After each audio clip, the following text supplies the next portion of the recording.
Hello, BookTube, and welcome back to the Claverings by Anthony Trollope. Our last chapter saw Harry Clavering in a long discussion with Julia Ongar, as she is now, in which she twists him around her finger, manipulates him, calls him her loyal dog, gets him to such a state of flusterment that he doesn't know where he is, and then he leaves. She compares herself to Judas Iscariot, and then he leaves. I mentioned in that chapter that it's two young people. They are, keep in mind, both of them very young. They're not acting it, but they are, who are just lying to each other about everything and to themselves about everything for the whole of that chapter. And now we're in chapter 16, which is called The Rivals, and which immediately follows from that as Harry has left the room, but we stay with Julia Ongar for a while. So this is how The Rivals goes. Lady Ongar sat alone, long into the night, when Harry Clavering had left her. She sat there long, getting up occasionally from her seat, once or twice attempting to write at her desk, looking now and then at a paper or two, and then at a small picture which she had, but passing the long hours in thinking, in long, sad, solitary thoughts. What should she do with herself, her title, and her money? Would it be still well that she should do something, that she should make some attempt, or should she in truth abandon all, as the arch traitor did, and acknowledge that for her foot there could no longer be a resting place on the earth?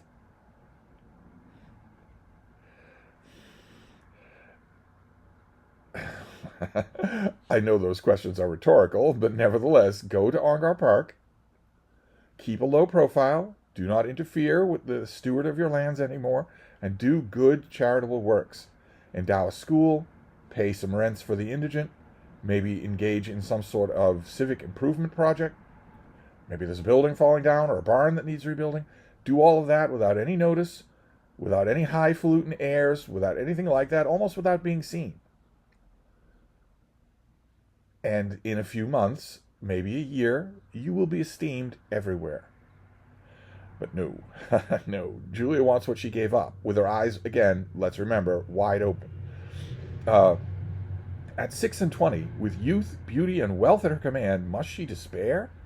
But her youth had been stained, and her beauty had lost its freshness. And as for her wealth, had she not stolen it? Did not the weight of that theft sit so heavy on her that her brightest thought was one in which she prepared to abandon it? How has she stolen her wealth? This is just self-pity. As to that idea of giving up her income and her house and calling herself again Julia Brabazon, though there was something in the poetry of it which now and again for half an hour would relieve her, yet she hardly proposed such a course to herself as a reality.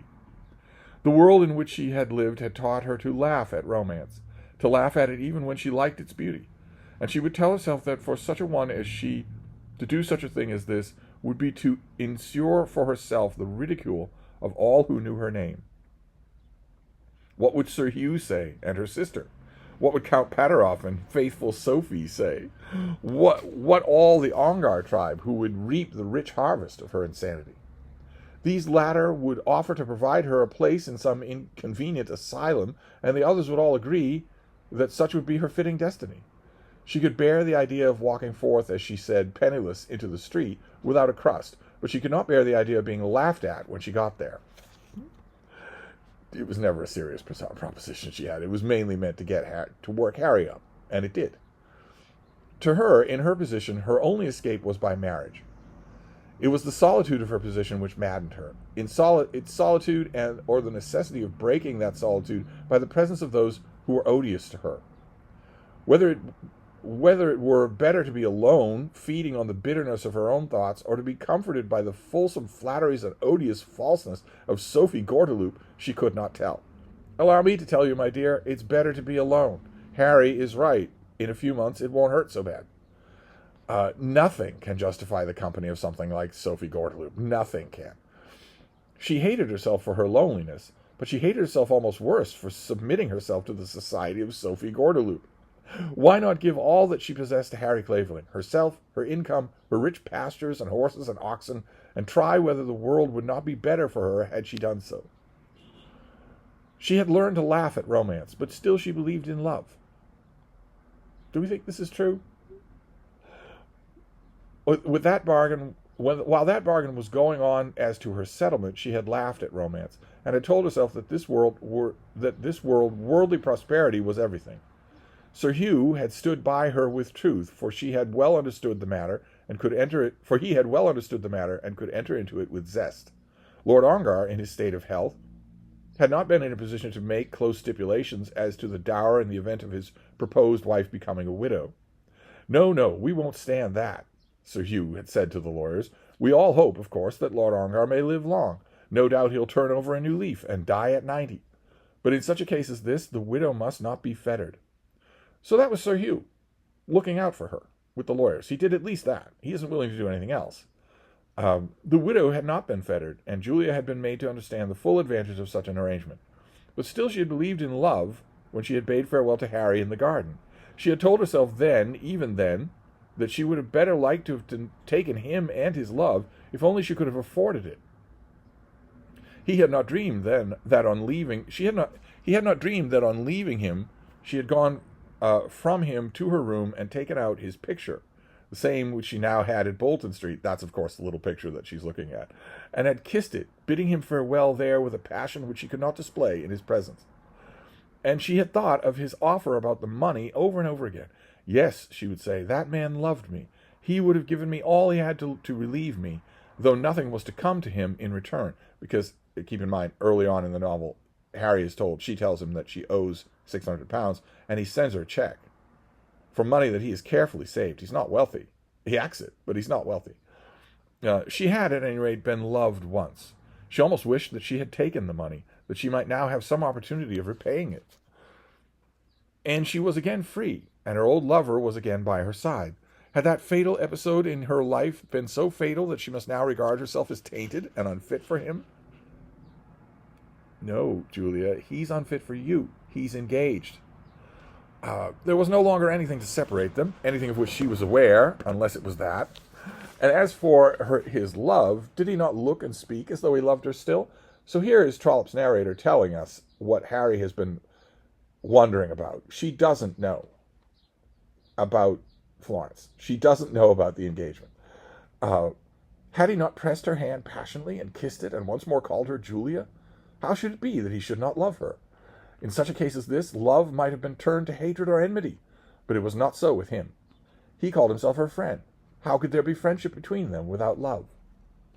And then she thought how much with her wealth she might do for him. With all his early studies and his talent, Harry Clavering was not the man, she thought, to make his way in the world by hard work. But with such an income as she could give him, he might shine among the proud ones of his nation. He should go into Parliament and do great things. He should be lord of all. It should be all his without a word of reserve. She had been mercenary once, but she would atone for that now by open-handed, undoubting generosity. She herself had learned to hate the house and fields and widespread comforts of Ongar Park. She had walked among it all alone and despised. But would it be a glory for her to see him go forth, with Giles at his heels, boldly giving his orders, changing this and improving that? He would be rebuked for no errors. Let him do with Enoch Gubby and the rest of them what he pleased. And when the parson's wife would be glad enough to come to her, and the house would be full of smiling faces. And it might be that God would be good to her, and that she would have treasures as other women had them, and that the flavor would come back to the apples, and that the ashes would cease to grate between her teeth. She loved him, and why should it not be so? She could go before God's altar with him without disgracing herself with a lie. She could put her hand in his and swear honestly that she would worship him and obey him. She had been honest, but if he would pardon her for that, could she not reward him richly for such a pardon? And it seemed to her that he had pardoned her. He had forgiven it all and was gracious to her, coming at her beck and call and sitting with her as though he liked her presence. She was woman enough to understand this, and she knew that he liked it. Of course he loved her. How could it be otherwise? He's lying to you. That's how it can be otherwise. But yet he spoke nothing to her of his love. In the old days there had been with him no bashfulness of that kind. He was not a man to tremble and doubt before a woman. In those old days he had been ready enough, so ready that she had wondered that one who had just come from his books should know how well to make himself master of a girl's heart. Nature had given him that art, as she does give it to some, withholding it from many. Sour grapes there, Tony. But now he sat near her, dropping once and again half words of love, hearing her references to old times, and yet he said nothing. Because he's engaged to marry someone else. That's why. But how was he to speak of love to one who was a widow but of 4 months' standing? And with what face could he now again ask her for her hand, knowing it had been filled so full since last it was refused him? It was thus she argued to herself when she excused him in that he did not speak to her. As to her widowhood, to herself it was a thing of scorn. Thinking of it, she cast her weepers from her and walked about the room, scorning the hypocrisy of her dress. It needed that she should submit herself to this hypocrisy before the world, but he might know, for had she not told him, that the clothes she wore were no index of her feelings of her heart. She hated Ongar, and he hated her. She had been mean enough, base enough, vile enough to sell herself to that wretched lord. Mean, base, and vile she had been, and now she confessed it. But she was not false enough to pretend that she had mourned the man as a wife mourns. Harry might have seen enough to know, have understood enough to perceive, that he did not regard her widowhood. And as to her money, if that were the stumbling block, might it not well be that the first overture should come from her? Could she not find words to tell him that it might all be his? Could she not say to him, Harry Clavering, all this is nothing in my hands. Take it into your hands, and it will prosper. Then it was that she went to her desk and attempted to write to him. She did write him a completed note, offering herself and all that was hers for his acceptance. In doing so, she strove hard to be honest, and yet not overbold, to be affectionate, and yet not unfeminine. Long she sat, holding her head with one hand, while the other attempted to use the pen, which would not move over the paper. At length, quickly it flew across the sheet, and a few lines were there for her to peruse. Harry Clavering, she had written, I know that I am doing what men and women say no woman should do. You may perhaps say so of me now, but if you do, I know you well that I do not fear that others will be able to repeat it. Harry, I have never loved anyone but you. Will you be my husband? You well know that I should not make you this offer if I did not intend that everything that I have should be yours. It will be pleasant to me to feel that I can make some reparation for the evil I have done. As for love, I have never loved anyone but you. You yourself must know that well. Yours altogether, if you will have it, signed, Julia. She took the letter with her back across the room to her seat by the fire, and took with her at the same time the little portrait. And there she sat, looking at the one and reading the other. At last she slowly folded the note up into a thin wisp of paper, and, lighting the end of it, watched it till every shred of it was burnt to ash. If he wants me, she said, he can come and take me, as other men do. It was a fearful attempt, that which she had thought of making. How could she have looked at him in the face again had his answer to her been a refusal? Another hour went by before she took herself to bed, during which her cruelly used maiden was waiting for her half asleep in the chamber above, and during that time she tried to bring herself to some steady resolve. She would remain in London for the coming months, so that he might come to her if he pleased.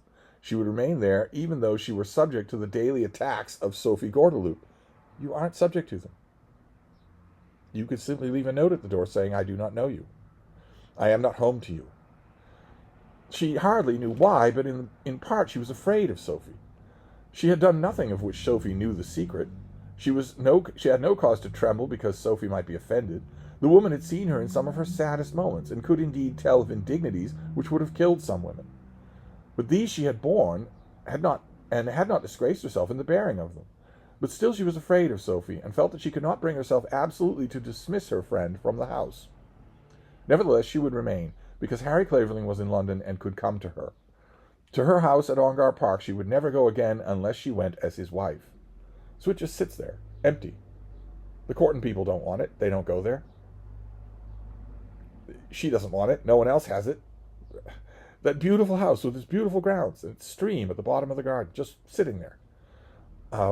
The place had become odious to her, but bad as was her solitude in London, with Sophie Gordeloup to break it, and perhaps with Sophie's brother to attack her, it had not been so bad as the silent desolation of Ongar Park. But Ongar Park is not desolate. It's lavish and beautiful. Never again would she go there unless she went there in triumph as Harry's wife. Having so far resolved, she took herself at last to her room and dismissed her drowsy Phoebe to her rest.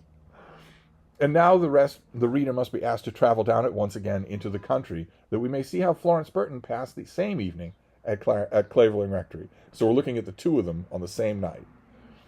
It was Florence's last night there, and on the following morning she was to return to her father's house at Stratton. Florence had not yet received her unsatisfactory letter from Harry. That was to arrive on the following morning. At present she was, as regarded her letters, under the influence of that one which had been satisfactory to an especial degree. Not that the coming letter, the one now on its route, was of a nature to disturb her comfort permanently or to make her in any degree unhappy. Dear fellow, he must be careful. He is overworking himself. Even the unsatisfactory letter would produce nothing worse than this from her.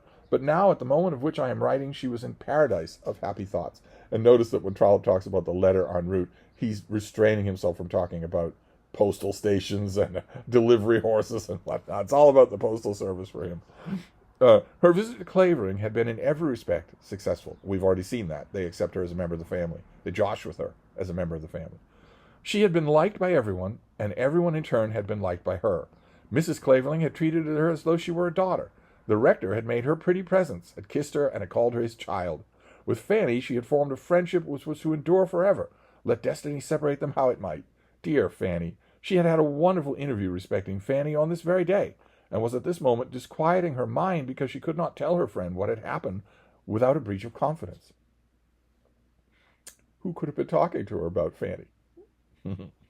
She had learned a great deal at Clavering, though in most matters of learning she was better instructed women than were most that she met.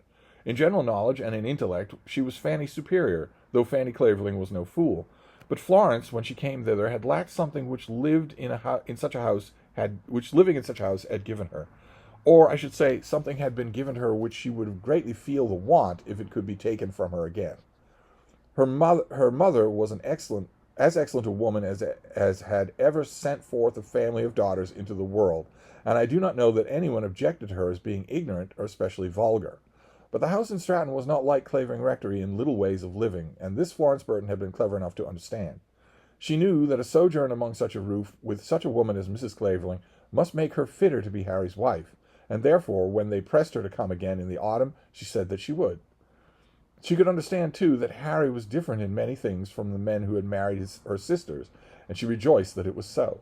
Poor Florence! Had he been more like them, it might have been safer for her. Truer words were never spoken. But he must return for the moment to the wonderful interview which had been mentioned. We must return there. This is where we learn about an interview that Florence cannot share with Fanny, even though they're now bosom friends. Florence, during her sojourn at Clavering, had become intimate with Mr. Saul, as well as with Fanny. She had given herself for a time heartily to the schools, and the matter had so progressed with her that Mr. Saul had on one occasion scolded her soundly. "It's the great sign that he thinks well of you," Fanny had said. "It's the only sign he ever gave me before he spoke to me in that sad strain." Here Fanny is referring to his ill-fated proposal of marriage. On the afternoon of this, her last day at Clavering, she had gone over to Cumberly Green with Fanny to say farewell to the children, and walked back by herself, as Fanny had not yet finished her work. When she was still about half a mile from the rectory, she met Mr. Saul, who was on his way out to the green. "I knew that I should meet you," he said, "so that I might say good-bye." "Yes, indeed, Mr. Saul, for I am going, in truth, tomorrow." "I wish you were staying. I wish you were going to remain with us. Having you here is very pleasant, and you do more good here, perhaps, than you will do elsewhere." "Well, I will not allow that, Mr. Saul. You forget that I have a father and a mother." "Yes, and you will soon have a husband." "Not too soon. Some day, perhaps, if all goes well. But I mean to be back here often before that. I mean to be here in October, just for a little visit, if Mamma can spare me." "Miss Burton," said he, speaking in a very serious tone. All his tones were serious, but that which he now adopted was more solemn than usual. "I wish to consult with you on a certain matter, if you can give me 5 minutes of your time." "To consult with me, Mr. Saul?" "Yes, Miss Burton. I am hard pressed at present, and know no one else to whom I can ask a certain question, if I cannot ask it to you. I think that you will answer me truly if you answer me at all. I do not think that you will flatter me or tell me an untruth." "Flatter you? How could I flatter you?" "By telling me... but I must ask you my question first. You and Fanny Clavering are dear friends now. You tell each other everything." I do not know, said Florence, doubting as to what she might best say, but guessing something of what was coming. She will have told you, perhaps, that I asked her to be my wife. Did she ever tell you that? Florence looked into his face for a few moments without answering him, not knowing how to answer such a question. I know that she has told you, said he. I can see it.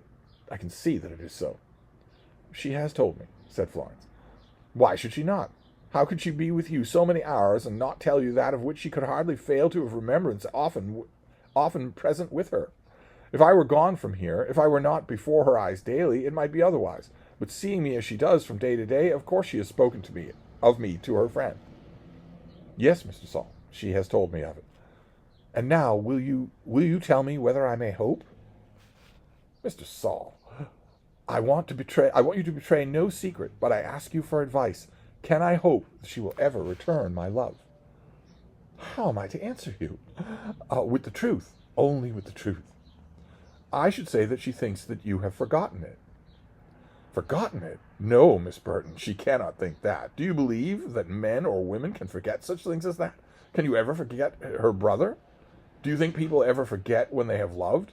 No, I have not forgotten her. I have not forgotten that walk which we had down this lane together. There are things which men never forget. Then he paused for an answer. He is asking her to betray a confidence. It's not a gentlemanly thing to do. Florence was by nature steady and self-collected, and she at once felt that she was bound to be wary before she gave him any answer. She had half fancied once or twice that Fanny thought more of Mr. Saul than she allowed herself even to know. And Fanny, when she had spoken of the impossibility of such a marriage, has always based the impossibility on the fact that people should not marry without means of living, a reason which Florence, with all her prudence, seemed not sufficient. That's the answer that Fanny gives, that he doesn't have enough money. If you press her, she'll come up with other answers like, just look at him or how unsociable he is. But that's the main thing she thinks about. Fanny might wait, as she also intended to wait. Latterly, too, Fanny had declared more than once to Florence her conviction that Mr. Saul's passion had been a momentary insanity, which had altogether passed away. And in these declarations, Florence had half fancied that she discovered some tinge of regret. If it were so, what was she now to say to Mr. Saul? You think then, Miss Burton, he continued, that I have no chance of success? I asked the question because I felt certain that this was so, quite certain, that I should be wrong to remain here if I felt sure that I had no chance. It has been my first and only parish, and I could not leave it without bitter sorrow. But if I were to remain here hopelessly, I should become unfit for my work. I am becoming so, and shall be better away. But why ask me, Mr. Saul? Because I think that you can tell me. But why not ask her yourself? Who can tell you so truly as she can do? You would not advise me to do that if you were sure she would reject me? That is what I would advise. I will take your advice, Miss Burton. Now, goodbye, and may God bless you. You say you will be here in the autumn, but before the autumn I shall probably have left Clavering. If so, our farewells will be for very long, and I shall always remember our pleasant intercourse here. Then he went on to Cumberly Green, and Florence, as she walked into the vicarage grounds, was thinking that no girl had ever been loved by a more single-hearted, pure-minded gentleman than Mr. Saul.